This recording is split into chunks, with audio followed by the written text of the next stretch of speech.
Fala pessoal, sejam bem-vindos, começando mais um vídeo com muitas informações importantes. Mas antes, eu peço para que você se inscreva no canal, deixe o seu like e compartilhe o vídeo com o máximo de pessoas. Giro na tela e notícias a seguir.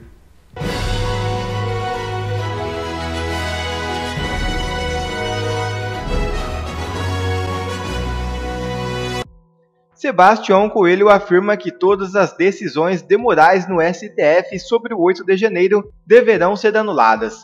E ministro afastado do processo. Veja o vídeo. Primeiro, para a gente começar resumindo essa história de maneira polêmica, eu peço que a gente reproduza um depoimento dado na Câmara dos Deputados pelo procurador do Estado de Mato Grosso, Felipe Ximenes. Ele tem aí um depoimento muito sério resumindo o que aconteceu e qual é a essência do problema que estamos vivendo. Por que o cidadão Clériston morreu? Porque existe uma mãe viúva e duas filhas órfãs. Clériston morreu porque o Serviço Eleitoral Brasileiro viola, desrespeita o princípio constitucional da publicidade há 27 anos.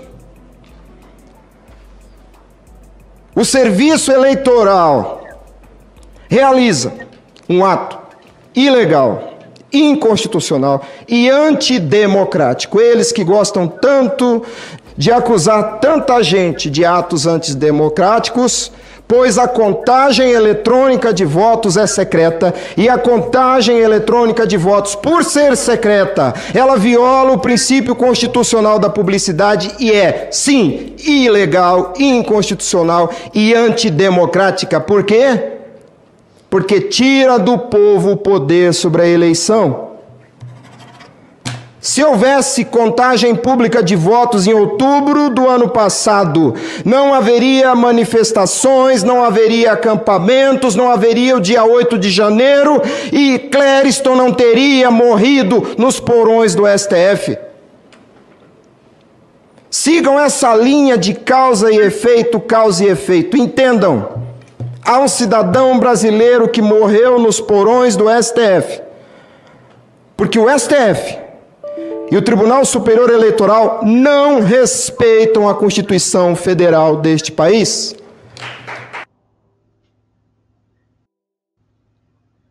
Tema precisamente polêmico, mas necessário.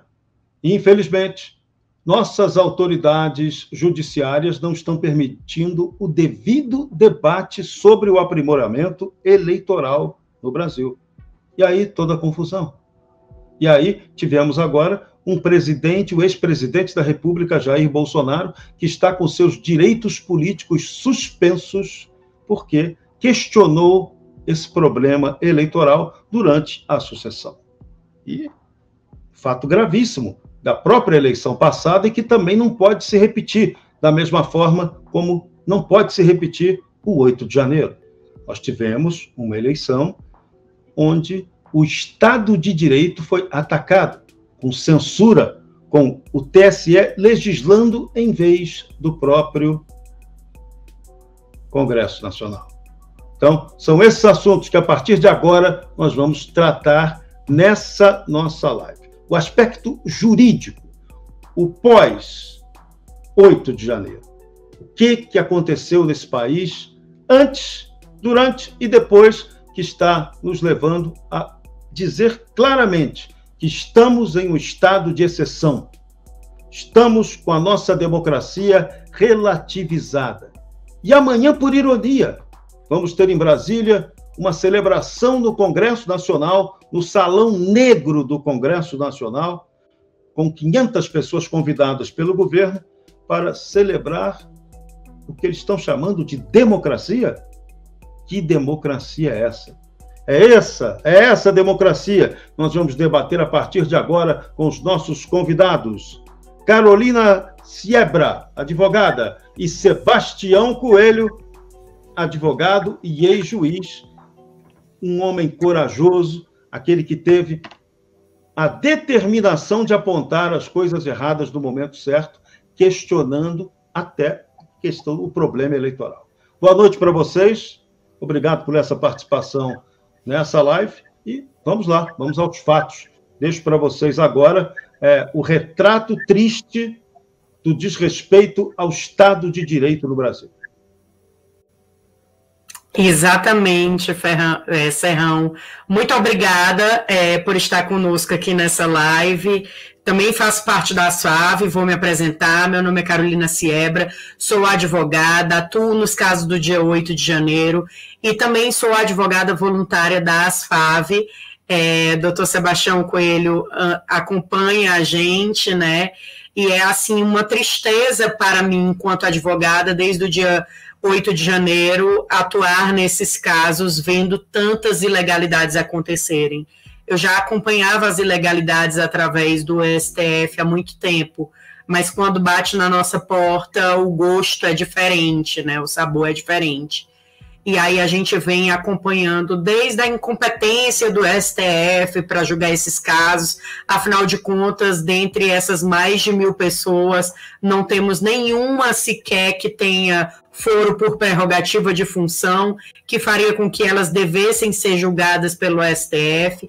Elas já estão no seu foro incompetente, né? O que também fere os direitos humanos, porque nos direitos humanos as pessoas têm direito ao duplo grau de jurisdição, elas têm que ser julgadas por um juiz e ser reanalisado aquele julgamento por outro.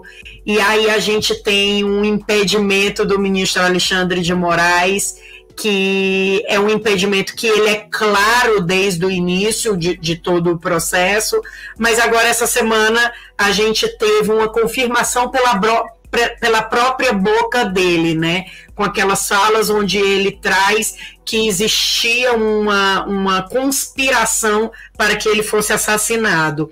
Conspiração essa que é de desconhecimento dos advogados, é importante dizer, porque já que existe uma conspiração, e isso foi detectado entre os manifestantes do dia 8, os advogados deveriam saber. E não é o que acontece. Também o relatório da CPMI também não apontou em nenhum momento essa conspiração para o assassinato do ministro Alexandre de Moraes. Eu acredito que tem que ser apurado de fato, se ocorreu, é gravíssimo, e se não ocorreu, também é gravíssimo as falas dele. O que acontece é que ele não pode ficar à frente dos processos, sendo ele uma possível vítima, né? E aí o desembargador Sebastião pode falar um pouco mais para a gente sobre isso. Sebastião Coelho, a coisa realmente a polêmica começa em 2 pontos cruciais. Primeiro, a narrativa de que o 8 de janeiro foi uma tentativa de golpe para a tomada do poder. Essa daí é a maior fake news da história do Brasil. E o segundo ponto, que é o ponto mais grave que a gente tem que tratar aqui agora. Era do Supremo Tribunal Federal o lugar certo para apreciar o que aconteceu no 8 de janeiro? Esse é um ponto que tem que ser debatido. O ministro Alexandre de Moraes sustenta lá, ele cita 300 e tantos, né, acórdãos do Supremo Tribunal Federal, alegando que lá era o lugar para julgar o 8 de janeiro. Mas a gente sabe, se houve crimes e se houve crimes federais, era a Justiça Comum Federal que deveria avaliar isso, né? Isso parece ser o conceito óbvio ululante. Só que o ululante parece que não gritou muito, né, Sebastião Coelho? Boa noite, Serrão. Alegria participar mais uma vez com você. Foi a minha primeira entrevista após a aposentadoria, foi com você e aquela equipe maravilhosa. Então, um prazer sempre estar com você. A Carol, prazer lhe ver mesmo à distância. A Carol é uma guerreira, junto com a Gabriela e o Ezequiel, à frente da associação e com os outros advogados. Bom, essa questão do foro foi discutida por todos os advogados. Todos os advogados que atuaram nos processos, não pode dizer, olha, não alegou. Todos alegaram que o foro não era o competente. Ali é um juízo absolutamente incompetente para julgar essas pessoas. Por quê? Porque não existe pessoas com prerrogativa de foro.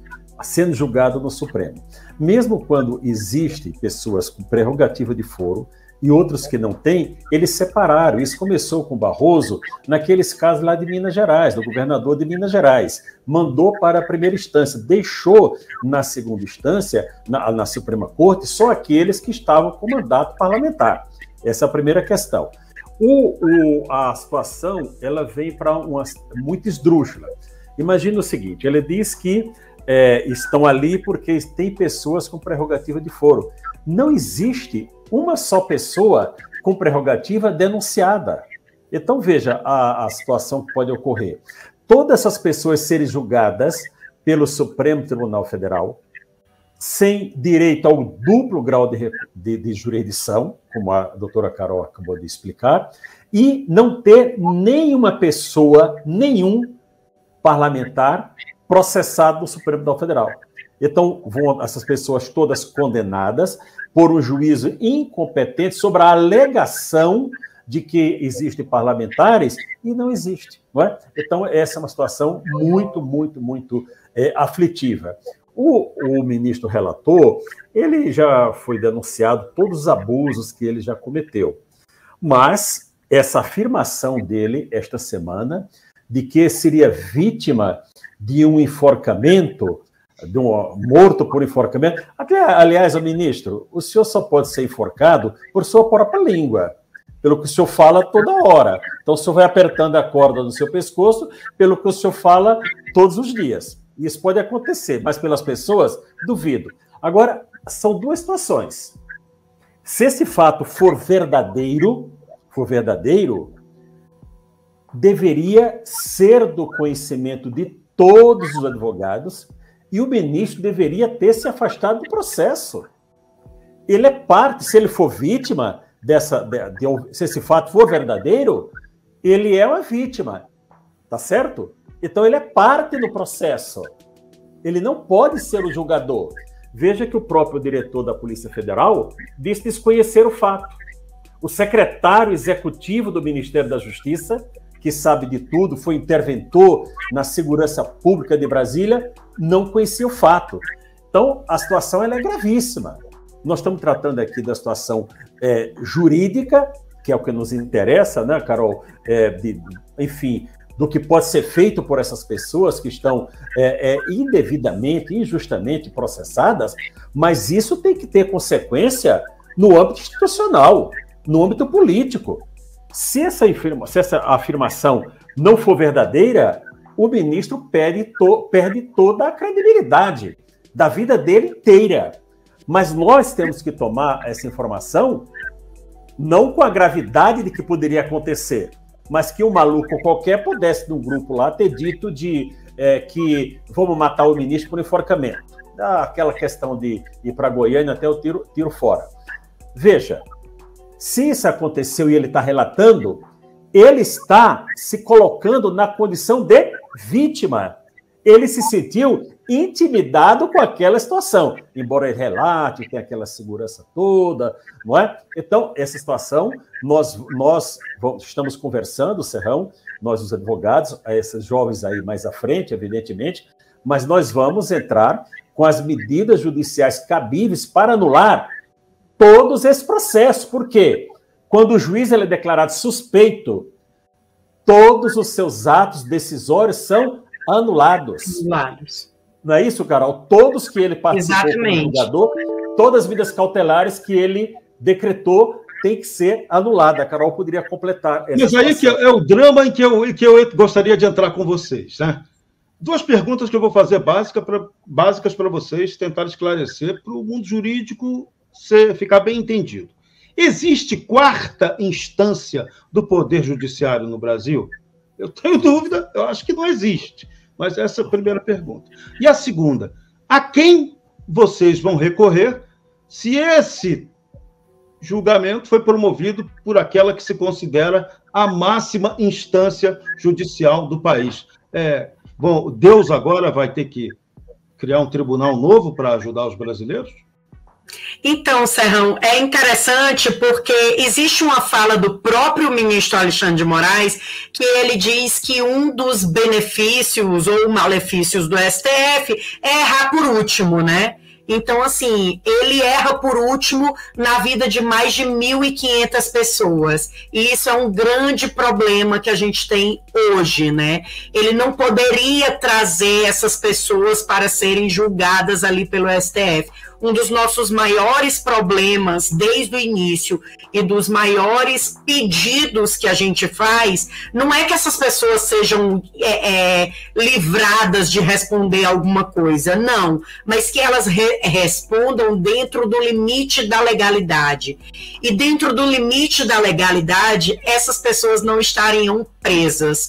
Uma das coisas interessantes dessa história toda também é que num dos quesitos que o ministro Alexandre de Moraes coloca para a perícia no celular desses manifestantes abre aspas, morte ao Xandão, fecha aspas, e, abre aspas, Alexandre de Moraes, fecha aspas. E não tem o nome de nenhum outro ministro. Então, ele, naquele momento ali, já no início, ele já se coloca como vítima. Então, como bem disse o doutor Sebastião, no momento da sustentação oral dele lá no STF, o ministro deveria se declarar suspeito, naquele momento.